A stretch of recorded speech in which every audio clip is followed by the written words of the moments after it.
antes mesmo de qualquer título, de qualquer coisa, como membro mesmo, ovelha, eu muito criticada, porque quando os pastores pregavam alguma coisa, eu ensinava alguma coisa que eu não entendi ou eu não concordava, eu sempre ia questionar.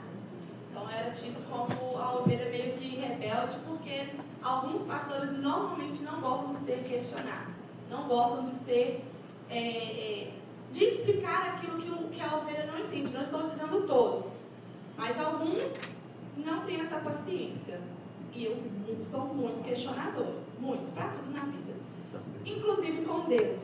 E quando o pastor me deu o tema, eu falei, meu Deus, quando você quer pregar? Eu falei, amém. Na hora que ele passou o tema, eu falei, oh, Jesus, tinha que ter esse tema para mim. Porque a gente, lógico, não deve pregar para viver, mas viver para pregar. E falar de fé, para mim, é um pouco complicado no sentido de que, desde os meus 15, 16 anos, eu tenho crises depressivas. E nessas crises, quando elas batem forte, a minha carne, ela luta fortemente com o meu espírito. E apesar de saber a palavra, apesar de conhecer algumas coisas, porque ela é imensamente desconhecível, porque por mais que a gente estude, a gente não chega ao ápice do conhecimento. Nesses períodos, são períodos em que eu duvido de coisas que eu creio, de coisas que eu acredito, de coisas que eu tenho certeza. E não tem muito tempo, não sei se tem um mês que eu passei por uma crise dessa e estava bem pesada, só que a vida me ensinou a camuflar muitas coisas. Então, quem não me conhece intimamente não sabe, porque eu aprendi a sorrir, mesmo quando meu coração está sangrando. Eu aprendi a disfarçar algumas coisas muito bem. Porém, quem está mais perto ouve coisas que naturalmente outros não vão escutar. E talvez algumas pessoas, como o meu tio Ademilson, ouviu alguma coisa que eu disse na sala, na cozinha da minha casa, na sala. E talvez quem me conhece possa pensar, nossa, mas como ela vai falar de algo que às vezes nem ela mesma pratica.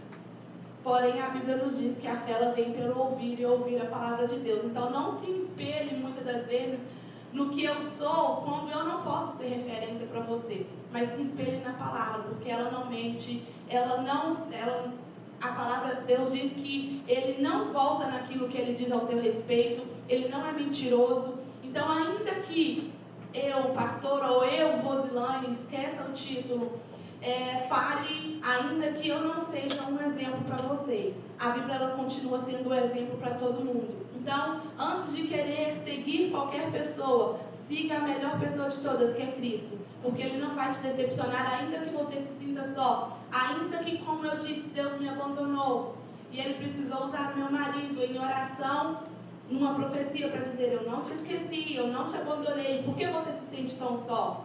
E às vezes é o nosso coração que está tão amargurado, tão aflito, que ele se afasta de Deus. E hoje, pensando, Deus, então o que eu vou falar a respeito de fé? Como eu posso dizer algo que eu não tenho, eu vou dizer, eu tenho 50% de propriedade para dizer. E aí, pensando em alguns personagens bíblicos, Deus me levou no Evangelho de Marcos, no capítulo 5, no versículo 25 ao 34.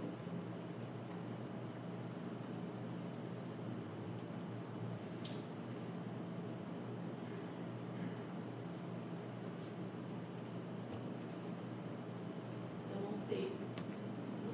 Vou ler com vocês aqui, porque aí a versão fica igual. E certa mulher, que havia 12 anos, tinha um fluxo de sangue, e que havia padecido muito, com muitos médicos, e despendido tudo quanto tinha, nada lhe aproveitando, isso antes indo a pior. Ouvindo falar de Jesus, veio por detrás, entre a multidão, e tocou na sua veste. Porque dizia, se tão somente tocar nas suas vestes, sararei. E logo se lhe secou a fonte do seu sangue, e sentiu no seu corpo estar já curada daquele mal. E logo Jesus, conhecendo que a virtude de si mesmo saíra, voltou-se para a multidão e disse: quem me tocou nas minhas vestes? E disseram-lhe os seus discípulos: vês que a multidão te aperta e dizes: quem te tocou? E ele olhava em redor para ver a que isto fizera.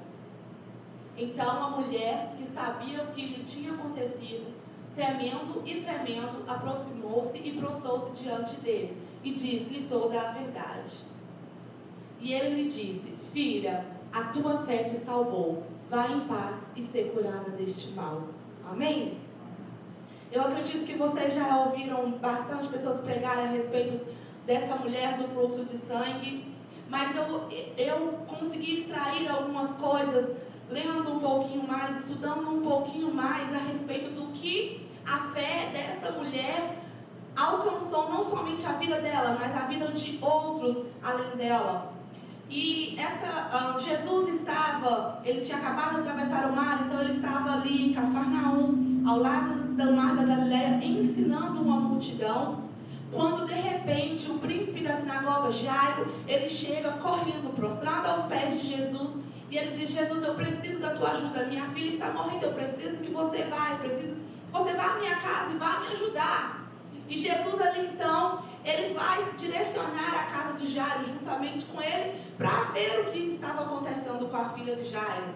Porém, no meio do caminho, a Bíblia nos diz que quando Jesus ele parava para ensinar, havia uma multidão que seguia Jesus. Então essa multidão também foi atrás de Jesus para ver os milagres, para ver o que ele estava fazendo.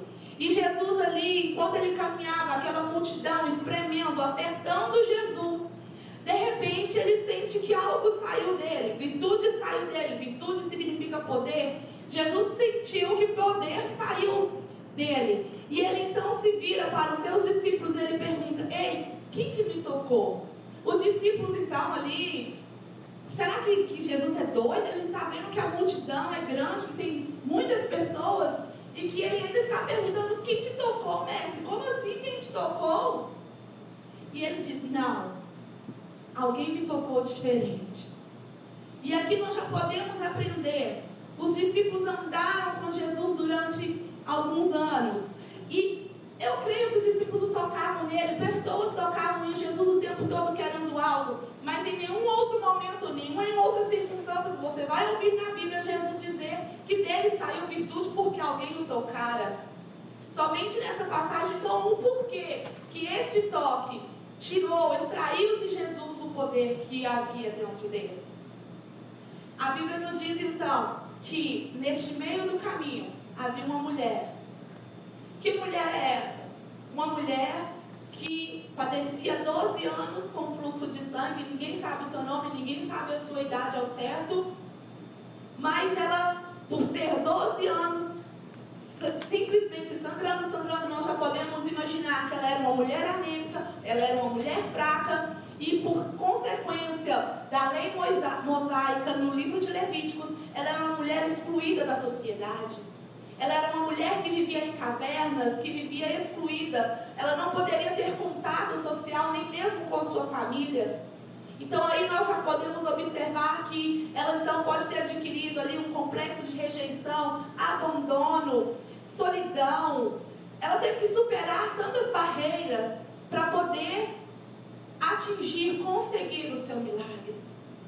E são barreiras que não são fáceis de ser vencidas, porque quando você cresce, e eu digo cresce, eu não sei com quantos anos, mas independente, quando você começa a gerar esses complexos dentro de si, eles vão criando bloqueios que te impedem, muitas das vezes, de conseguir aquilo que nós queremos, aquilo que nós desejamos, porque são bloqueios que atingem o nosso psicológico, que atingem o nosso emocional e às vezes, consequentemente, até mesmo o nosso físico.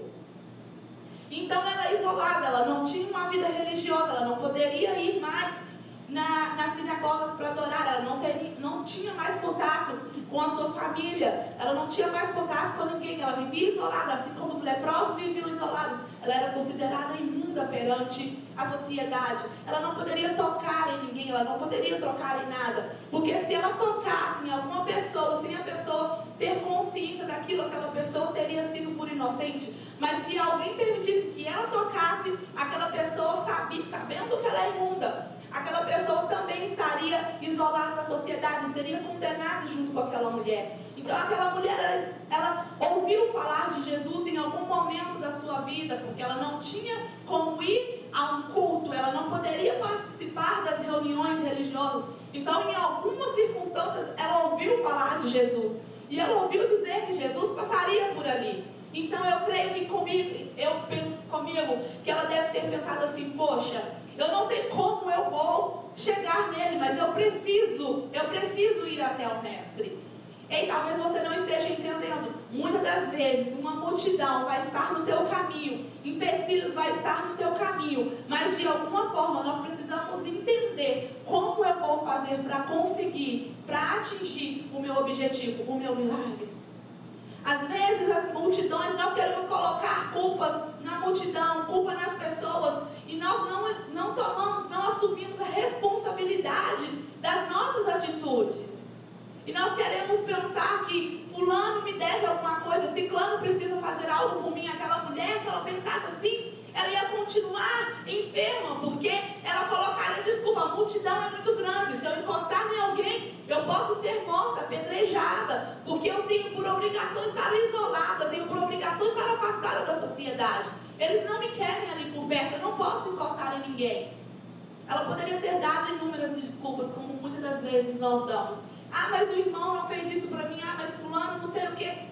E nós deixamos de assumir o controle, a responsabilidade da nossa vida, das nossas atitudes.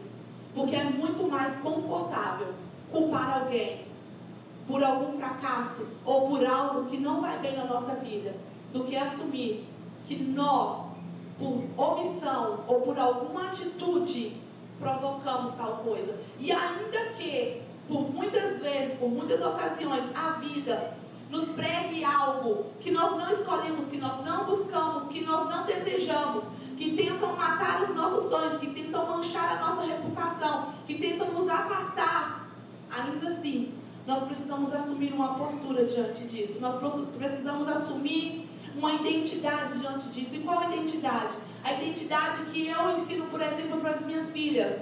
Que quando, se eu não me engano, a Radassa chegou em casa chorando porque alguém falou que ela era feia, do cabelo duro e não sei mais o que, ela era nova.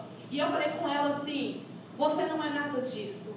Você sabe o que a Bíblia diz que você é? Não, mamãe. Falei: você é a imagem e semelhança do Criador. Então não interessa o que as pessoas vão dizer ao teu respeito. Não interessa se as pessoas vão dizer que o teu cabelo é duro, que você é feia, que você é isso, que você é aquilo. Entenda a tua identidade. E a partir do momento que você entender quem você é, não interessa o que os outros vão dizer do que você é, porque eles não definem a tua identidade. E a partir daí eu brinco que teve uma outra circunstância também que eu ensinei para ela, aonde a irmã mais velha estava com a prima e elas brincando e desfez dela, não queria deixar ela brincar, e ela veio chorando em mim. E eu falei com ela: a partir de hoje, se você chorar mendigando atenção, mendigando carinho e afeto de alguém, você vai apanhar. Para você aprender que você não precisa disso. Se valorize, você é linda, você é perfeita. Ame todas as pessoas, mas deseje estar com aqueles que querem você do seu lado. Dê atenção, dê carinho para quem te quer. E ensinei ela a se valorizar, a não desfazer das pessoas, mas se valorizar. E eu brinco que eu criei um monstro. Porque a partir daí, a Radassa, ela passou a não se importar com a opinião de ninguém. E hoje, as pessoas podem falar o que quiser. A cara de deboche dela é a mais perfeita, eu não sei imitar. Porque às vezes a pessoa pensa que ela está fazendo isso até de, tá debochando da minha cara. Não. Ela é debochada porque ela aprendeu a se amar, a se valorizar. E quando vem alguma coisinha que ela fala assim: ah, mas eu tô feia. Eu falei: não, você não tá feia. Você pode estar mal arrumada, porque ela é largada no mundo. Mas essa identidade nós precisamos criar nos nossos filhos. E ainda que meus filhos já cresceram, então como ser humano nós precisamos criar nos nossos amigos, em quem está ao nosso redor, aprender a valorizar as qualidades dessas pessoas, porque é muito fácil nós enaltecermos os defeitos, e às vezes nós deixamos de elogiar as qualidades, de colocar aquela pessoa para cima, para ela entender que ela é além daquilo. Aquela mulher não teve ninguém para fazer isso para ela. Acredito que ela teve que criar dentro de si uma força, uma resistência que não existia. Porque ela teve que enfrentar uma multidão. Ela teve que se arrastejar. Pensa você, um show, isso aqui lotado, pessoas em pé, você não tem espaço para se movimentar. Era como provavelmente estava aquela situação. Como você que está lá no fundo chegaria aqui, enfrentando uma multidão, estando fraco? Pensa, você ficou o dia inteiro sem comer, você não tomou café, não tomou água, está desidratado, está fraquíssimo, e você precisa encarar essa multidão. Era o que essa mulher precisava, porque uma pessoa anêmica, ela fica fraca. E por perder sangue, ela também estava fraca. E ela teve que enfrentar essa multidão.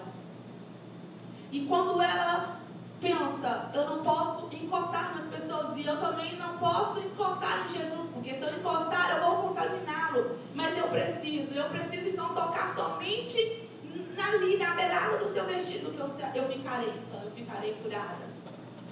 A fé daquela mulher era tão grande que ela não pensou, eu vou na frente, eu vou dar show, eu vou fazer isso, eu vou aquilo. Ela não queria ser vista, ela simplesmente queria ser curada.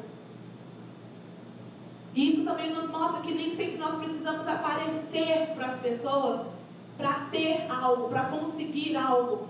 Nós precisamos aparecer para pessoas certas, nós precisamos tocar em pessoas certas. Não é para todos, é em pessoas certas. Ela tinha gastado tudo o que ela tinha e nada resolveu o problema dela. A Bíblia diz que tudo que ela tinha, ela gastou e mesmo assim ela só piorava. Mas a Bíblia é a chave para tudo, porque em Salmo 121 ele diz assim: eleva os meus olhos para o monte, de onde virá o meu socorro? O meu socorro vem do Senhor.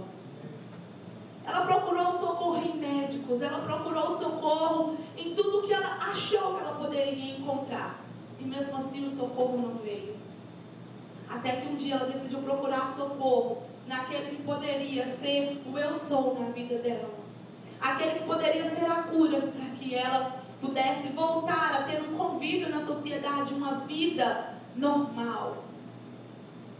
E isso nos mostra que nós precisamos aproveitar as oportunidades. Ela aproveitou aquela oportunidade. Espera, não é um momento talvez propício, mas é a oportunidade que eu tenho, então é a oportunidade que eu vou agarrar. Talvez a oportunidade já bateu na tua porta e você não se agarrou, não se atentou a ela. E diz um ditado que cavalo arriado, ele passa uma vez só. Eu não acredito, eu acredito que talvez sim, algumas oportunidades excelentes aconteçam uma vez. Mas o Senhor, ele é tão misericordioso, a compaixão dele é tão grande, que ele cria estratégias para que novas oportunidades te alcancem e você possa conquistar aquilo que você deseja.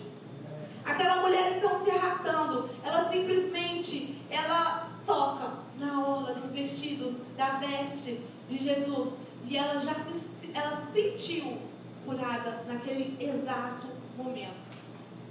E o que a gente pode aprender com isso? Eu anotei aqui algumas coisas algumas coisas que nós podemos extrair disso. Primeiro, a fé, ela pode superar os obstáculos de vencer as barreiras, como eu disse, da rejeição, do abandono, do desprezo, da vergonha e até da possível morte.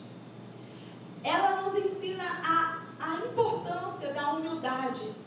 Ela não procurou ser vista pelas pessoas. Talvez ela nem se manifestaria, mas porque Jesus perguntou: quem me tocou? Porque de mim saiu virtude, ela abriu a boca, talvez com muito medo, porque por ela ser uma mulher imunda, talvez com medo, ainda assim, ela abriu os seus lábios, ela disse: Senhor, fui eu que te toquei, porque eu era assim, assim, assado, e eu acreditava nisso, e eu estou curada.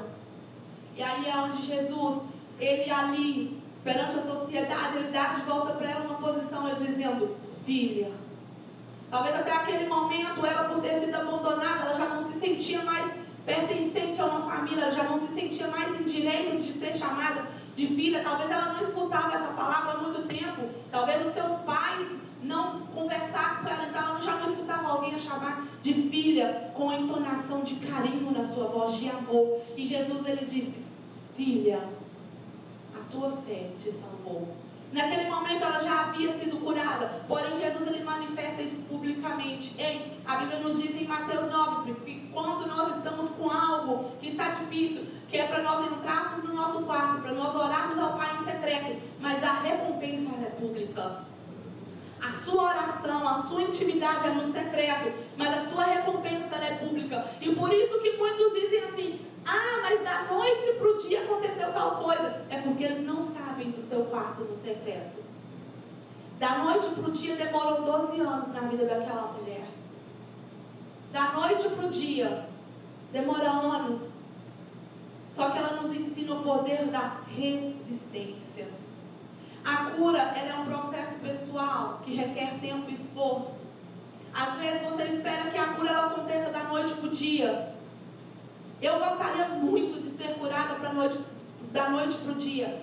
Mas eu vejo pequenas curas todos os dias. Quando antes eu tinha crises, talvez uma vez por mês, todos os meses. E hoje eu tenho, sei lá, uma a cada 3 meses, ou uma a cada 6, ou uma vez no ano, depende.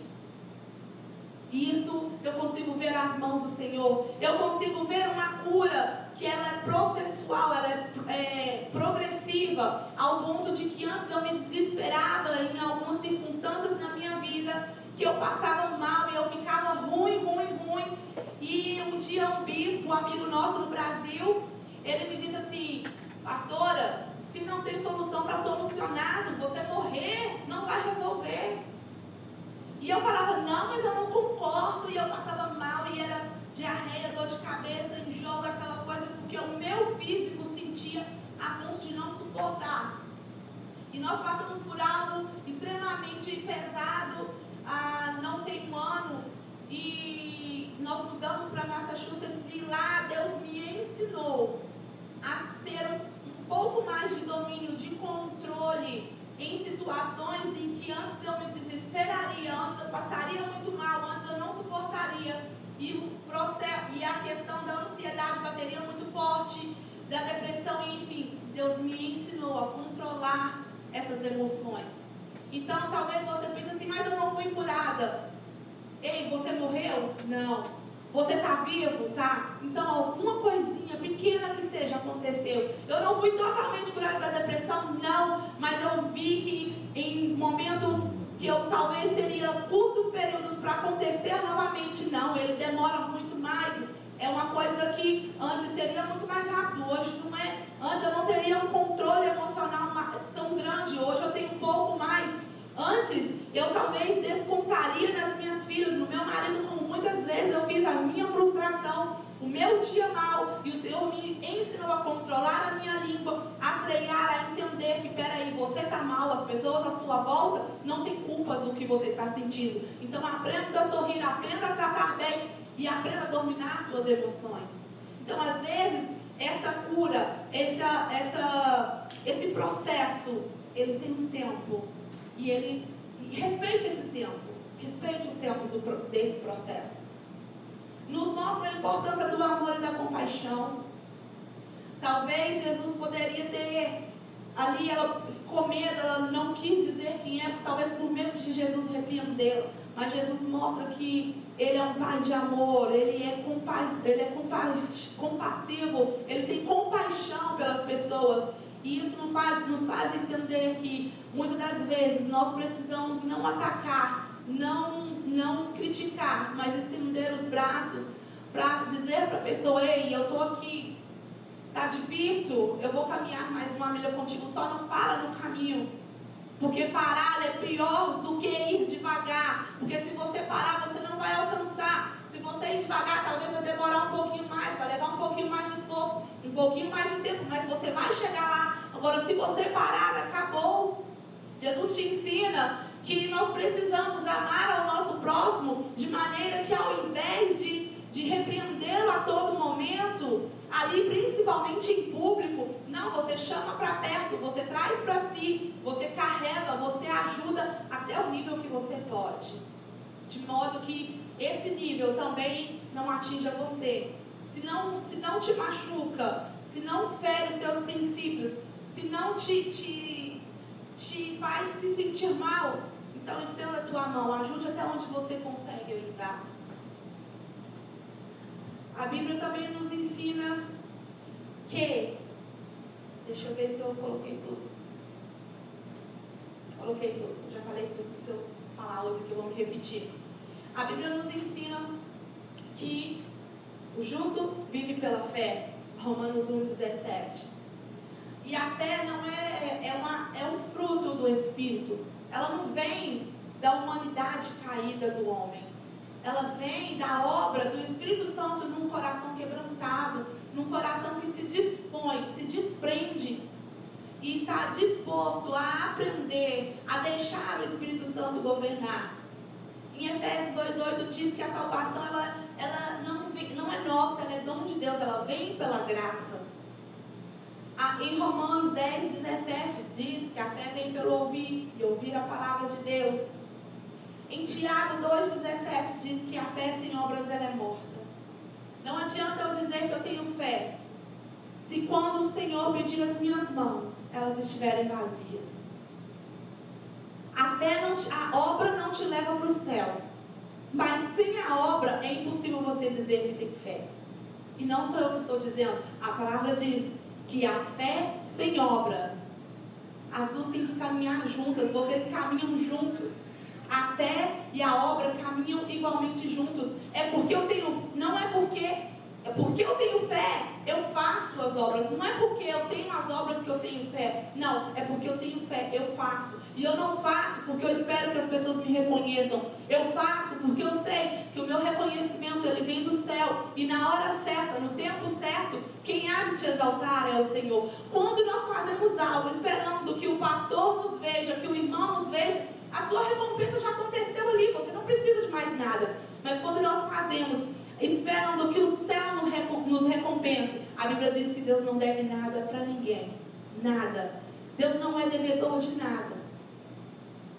Em Salmos 121, eu já disse, o nosso socorro ele vem do céu.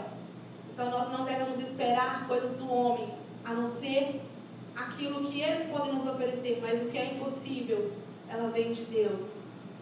Em Hebreus 11:1 diz que sem fé é impossível agradar a Deus. Não tem como nós agradarmos a Deus sem fé. Mas por quê? Porque a fé ela te faz ter esperança. Ela te faz acreditar nas promessas que um dia o Senhor fez a teu respeito. A fé te faz entender que ainda que o processo seja doloroso, ainda que o caminho seja apertado, ainda que a multidão esteja te espremendo, é um caminho, é uma chegada possível, é um milagre possível, é algo possível. E para terminar, a Bíblia nos diz em Mateus 13, para nós termos fé como um grão de mostarda. As pessoas têm a mania de dizer que nós precisamos ter fé do tamanho de um grão de mostarda. E não, a Bíblia não nos diz do tamanho, mas sim como um grão de mostarda. Ah, pastor, então toda a vida eu falei assim, que nós precisamos ter fé do tamanho de um grão de mostarda. Se você aprendeu assim, é porque às vezes nós temos o defeito de não prestar atenção no que nós lemos, ou de reproduzirmos aquilo que nós ouvimos e de não estudar. Porque eu também ouvi isso e eu também falava isso, até eu estudar sobre isso e ver que a Bíblia não nos diz do tamanho, mas como um grão de mostarda. E por que como um grão de mostarda? O grão de mostarda ela é a menor de todas as sementes, porém a mais resistente de todas. Você pode pisar num grão de mostarda, você pode queimar um grão de mostarda e ainda assim ele não vai se quebrar, não vai se partir.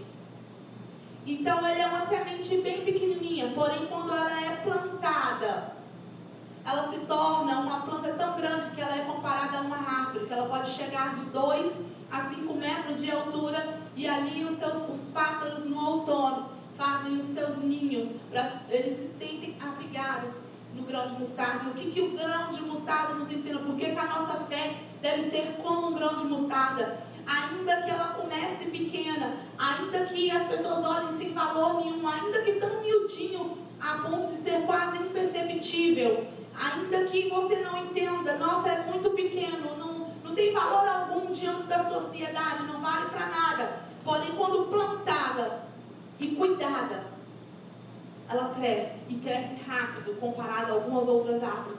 Ela cresce rápido, e ela serve de abrigo. Talvez hoje você se veja pequeno, talvez hoje você entenda que a sua fé é tão pequena e ela te faça se sentir tão diminuído, tão pequeno, que você se sinta nada, talvez se sinta excluído, como aquela mulher se sentiu excluída. Porém, a fé dela era tão resistente como aquele grão de mostarda, que em algum momento ela entendeu que plantada no lugar certo, que se posicionando no lugar certo, ela iria florescer, ela iria crescer, ela iria ser curada. Então, assim como aquela mulher que olhou para o alvo, não deixou se intimidar pelo que poderia acontecer com ela, pelo julgamento da sociedade, até mesmo pela morte. Ela não deixou se intimidada e ela foi para o alvo. Não deixe que as pessoas, que as circunstâncias, que o inimigo te intimide com mentiras que ele tenta plantar, porque hoje Satanás ele não faz questão de te tirar da igreja, muito pelo contrário, ele vai colocando coisinhas na cabeça de modo que nós estejamos dentro da igreja, mas que a nossa mente esteja lá fora, o nosso corpo está aqui.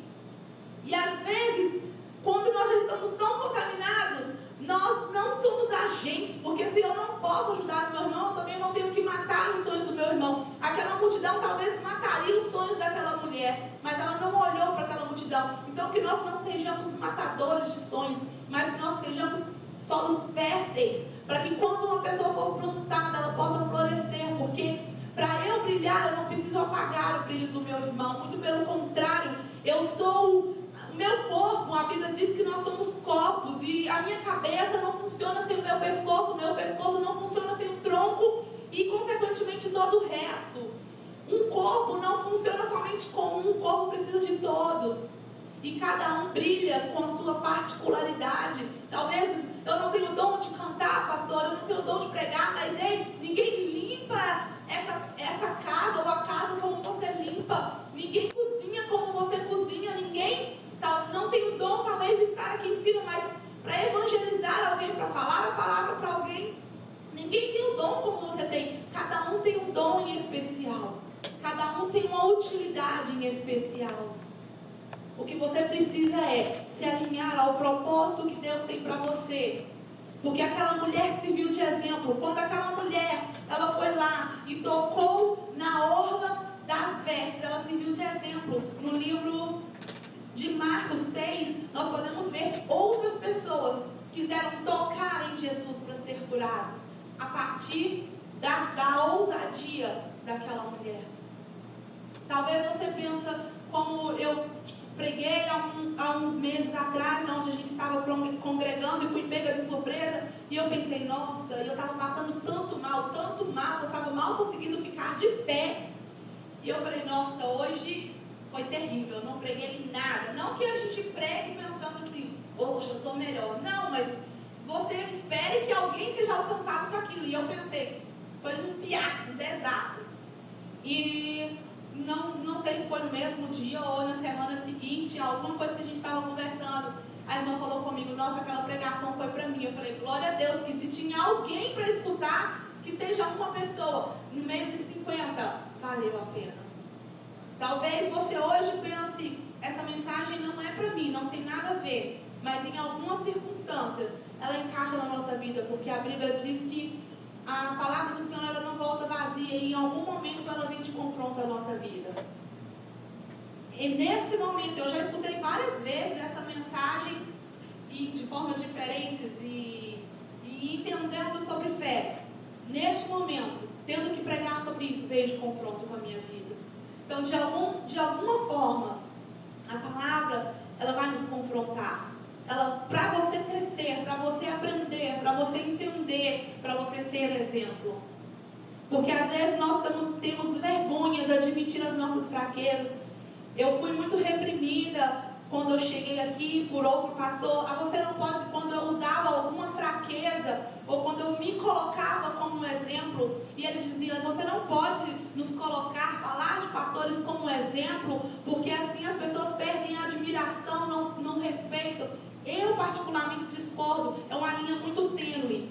que você tem que saber o que dizer, sim, como colocar e o que dizer, porque nem todos têm a maturidade para escutar. Mas tem exemplos que servem para que as outras pessoas entendam que nós não somos super-homens, nós não somos super-heróis, nós vamos errar, nós vamos falhar, nós também sofremos como vocês, mas que de alguma forma nós entendemos que nós precisamos extrair forças, às vezes de onde não tem, porque pessoas estão olhando para frente. Quando você está aqui em cima, você está num lugar de destaque, alguém está te olhando e entende que, se ela não é a Mulher Maravilha, eu não preciso ser a Mulher Maravilha. Eu preciso entender que eu estou um ser humano em construção, que eu posso melhorar e que eu posso conquistar e que eu posso chegar apesar de.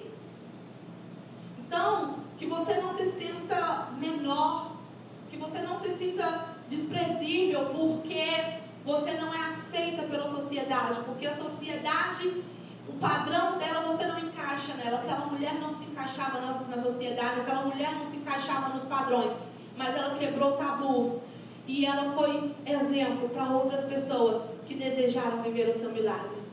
Eu não sei o que você precisa, mas o Senhor nessa noite Ele te diz: eu sou o que você está precisando.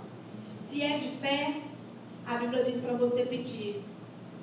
Se é de um milagre que talvez o pastor orando por você não vai poder te ajudar, ou você contando para alguém não vai poder te ajudar, o Senhor Ele está te ouvindo nessa noite. Ele diz: fala para mim, porque o Deus de milagre Ele já está aqui neste lugar. E Ele não está porque aqui é uma igreja, Ele está porque você é a igreja dentro deste lugar. O eu sou está neste lugar e Ele espera que você abra os seus lábios e diga para Ele: Pai, eu preciso disso, eu preciso daquilo, eu preciso de um milagre e eu não sei como, porque a sociedade, a multidão tem me esmagado, tem esmagado os meus sonhos e eu não sei mais o que fazer, eu não sei mais para onde correr, eu não sei mais como. Porém, Deus de milagres, Ele diz que se você tocar Ele da maneira certa, dele sairá a virtude ao teu favor. Feche os seus olhos, vamos orar ao Senhor. Eu não quero me delongar. Senhor, nós queremos te dar graças, Pai, porque nós entendemos que a tua compaixão, que a tua misericórdia, que a tua bondade, ela é para conosco todos os dias, assim como a tua palavra diz que as tuas misericórdias, elas se renovam todas as manhãs sobre a nossa vida. Meu Deus, eu quero te entregar a nossa vida, eu quero te entregar, meu Pai, aquilo que nós mais almejamos, aquilo que nós necessitamos, meu Deus, e que talvez nós já procuramos soluções em homens, em médicos, talvez nós procuramos soluções em pessoas, e nós não encontramos, nós nos sentimos desapontados, nós nos sentimos, Senhor, sozinhos no caminhar, nós sentimos que, meu Pai, até mesmo o Senhor não está nos escutando, nós pensamos que estamos sozinhos e que a caminhada está pesada, está difícil. Meu Deus, às vezes o nosso coração ele está tão apertado, tão frustrado, que nós não conseguimos acreditar em algo melhor. Mas nessa noite nós entendemos que se a nossa fé está pequena, é somente nós pedimos ao Senhor, é somente nós abrimos os nossos lábios e nós entendemos que quando nós pedimos, o Senhor Ele é misericordioso, Ele é bondoso e compassivo ao nosso respeito, e Ele vem, o Senhor vem ao nosso favor. Meu Deus, que nós possamos ser resistentes, que nós possamos ser resilientes, que nós possamos entender, meu Pai, que no momento da tribulação, que no momento da adversidade, o eu sou está conosco, o eu sou está conosco. Ele é o Deus da cura, Ele é o Deus da salvação, Ele é o Deus da provisão, Ele é Jeová Jireh, Jeová Rafá, Ele é o Deus presente, Ele é o teu consolo, Ele é o Deus que no dia da tristeza, no dia da angústia, Ele te carrega no colo, e o Deus que te diz que o choro pode durar uma noite, mas a alegria ela vem pelo amanhecer. Ah, mas esse amanhecer não chegou, espera mais um pouquinho, caminha com Ele, Ele virá ao teu favor, Ele virá ao teu socorro, aleluia, porque Ele é um Deus de milagre, Ele é um Deus que vem ao teu encontro, e Ele